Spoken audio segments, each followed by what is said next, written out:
प्रिय विद्यार्थियों, पिछले लेक्चर में हमने प्रत्यास्थता के बारे में चर्चा की थी और समझा था कि प्रत्यास्थता का गुण और प्लास्टिकता का गुण क्या होता है और हुक का नियम पढ़ कर के जाना था कि प्रत्यास्थता गुणांक किस प्रकार परिभाषित किए जाते हैं। आज हम विभिन्न प्रकार के प्रत्यास्थता गुणांकों के बारे में चर्चा करेंगे। जैसा कि हमने पिछले लेक्चर में जाना था कि प्रतिबल विकृति के समानुपाती होता है, जो कि हुक का नियम है। और इस में समीकरण के रूप में से लिखें तो हम लिखेंगे प्रतिबल बराबर नियतांक गुणा विकृति, और ये जो नियतांक है यंग प्रत्यास्थता, ये जो गुणांक है प्रत्यास्थता गुणांक कहलाता है। कल हमने जाना था कि विकृति कई प्रकार की होती है, इसलिए अलग अलग प्रकार की विकृति के लिए अलग अलग प्रकार के प्रत्यास्थता गुणांक परिभाषित किए जाते हैं। तो हम यहाँ पर 3 प्रकार के प्रत्यास्थता गुणांक की चर्चा करेंगे। सर्वप्रथम हम बात करते हैं यंग प्रत्यास्थता गुणांक की। यंग प्रत्यास्थता गुणांक, जिसे हम y से व्यक्त करते हैं, ये प्रतिबल और उससे उत्पन्न अनुदैर्ध्य विकृति के अनुपात के बराबर होता है।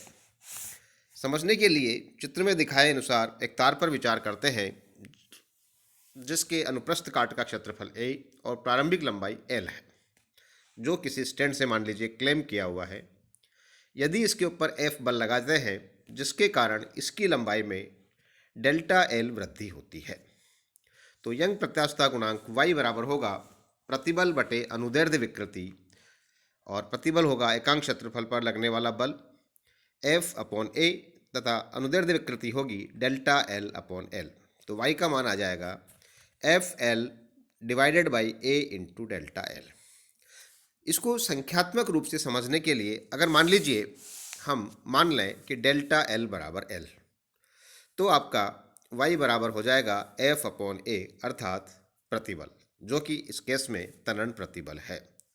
तो हम ऐसा कह सकते हैं कि यंग प्रत्यास्थता गुणांक उस तनन प्रतिबल के बराबर होता है संख्यात्मक रूप से, जो कि किसी तार की लंबाई को दुगनी कर दे। अब हम परिभाषित करते हैं आयतन प्रत्यास्थता गुणांक, जिसे हम कैसे व्यक्त करेंगे। और आयतन प्रत्यास्थता गुणांक का अर्थ है आयतन प्रतिबल डिवाइडेड बाई आयतन विकृति, या ऐसे कह सकते हैं कि आयतन प्रतिबल और आयतन विकृति के अनुपात को आयतन प्रत्यास्थता गुणांक से व्यक्त करते हैं, जिसे हम कैसे व्यक्त कर रहे हैं।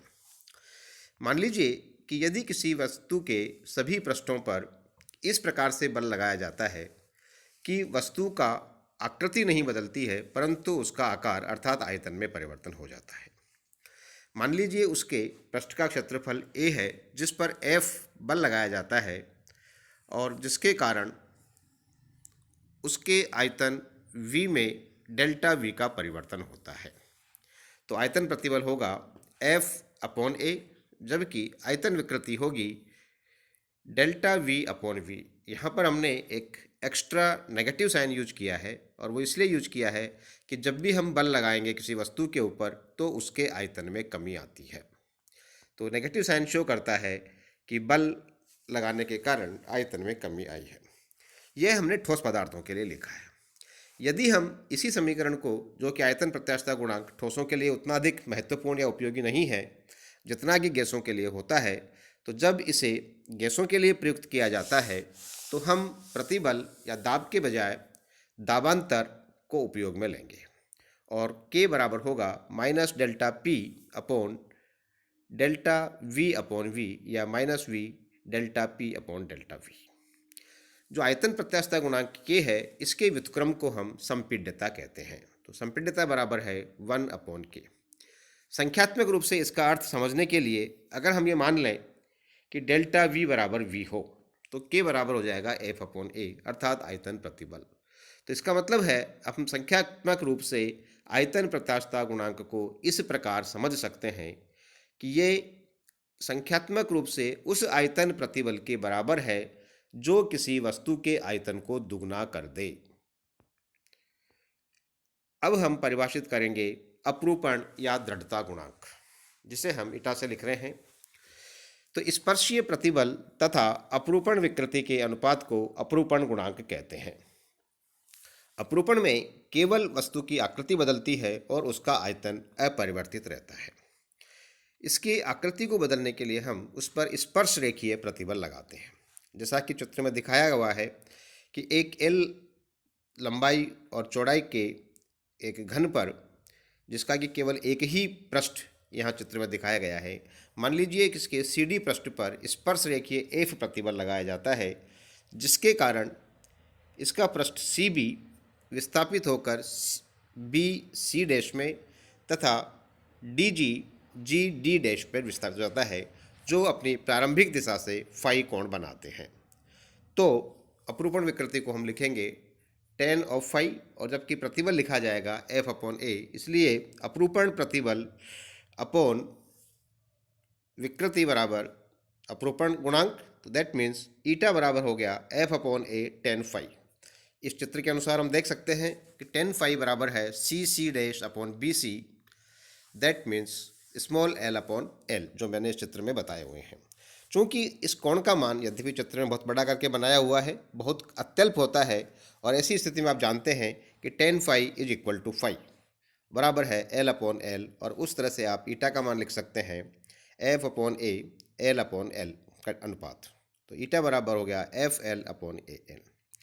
एक और गुणांक जो कई बार हमारे यहाँ प्रयुक्त में आता है और उपयोगी रहता है, जिसे हम कहते हैं पाइसन अनुपात। तो पाइसन अनुपात दो विकृतियों के अनुपात के रूप में परिभाषित किया जाता है। हमने देखा था ऊपर के यंग प्रत्यास्थता गुणांक का चित्र बनाया था तब भी, कि जब हम किसी वस्तु पर बल लगाते हैं तो लंबाई बल की दिशा में लंबाई में वृद्धि होती है, लेकिन उसकी लंबवत दिशा में जो मोटाई है उसमें कमी आ जाती है। तो जब अनुप्रस्थ अनुदैर्ध्य बल की दिशा में अगर तनन होता है तो दूसरी दिशा में संकुचन होता है। तो बल की दिशा में जो विकृति है उसे कहते हैं अनुदैर्ध्य विकृति, और लंबवत दिशा में जो विकृति है उसे कहते हैं अनुप्रस्थ विकृति। तो पाइसन अनुपात, जिसे सिग्मा से लिखते हैं, ये परिभाषित होता है अनुप्रस्थ विकृति बटे अनुदैर्ध्य विकृति।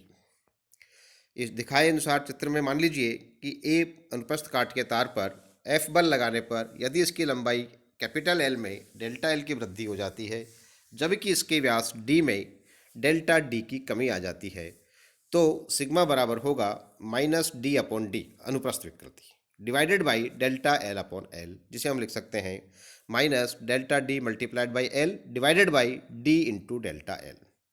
यह नेगेटिव साइन हमने यूज किया है, और उसका कारण है कि जब लंबाई में वृद्धि हो रही है तो मोटाई में कमी आ रही है, अर्थात दोनों परिवर्तन एक दूसरे के विपरीत होते हैं। Thank you.